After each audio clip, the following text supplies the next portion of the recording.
When Eberechi Easy signed for Arsenal this summer, it felt like a typical bit of business from the Gunners. In fact, when the deal was announced, the general consensus among Arsenal fans was, about time.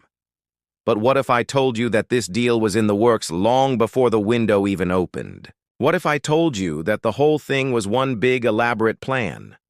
Because believe it or not, that's actually the case. And it's the perfect example of why planning and patience are just as important as money when it comes to transfers. See, Eberechi's journey back to Arsenal is the definition of a full-circle story. As a teenager, he was part of Arsenal's academy setup, but he was released at just 13 years old. He was told he wasn't ready for the level. For many, that would have been the end.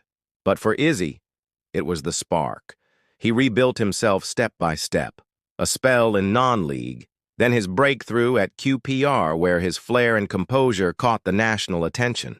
A move to Crystal Palace followed where he blossomed into one of the Premier League's most exciting attacking midfielders, earning England caps and admiration across the league. This summer, Tottenham thought they had their man.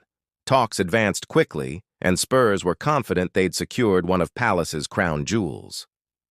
But just as the move was nearing the finish line, Arsenal entered the picture.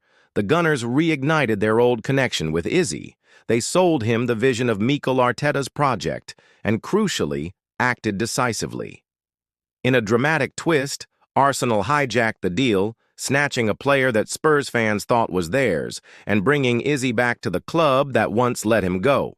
And that right there is the beauty of this transfer. It's not just a player returning to his old club. It's a full-blown hijacking. It's Arsenal sticking it to Tottenham in their own backyard. It's a message from the Emirates that they are very much open for business, and they won't be outspent or outmaneuvered. Now, I know there's this narrative that Arsenal's only success in this window has been the Declan Rice deal. And while I agree that Rice is a fantastic signing, don't forget the impact of Kai Havertz. Yes, it hasn't happened right away, but just look at how his movement is already creating problems for defenses.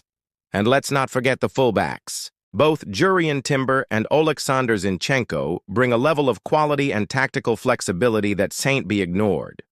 And now, with the addition of a player who was top of Tottenham's list, Arsenal have sent a clear message. They are not messing around. They are going for the jugular. And I, for one, am absolutely loving it.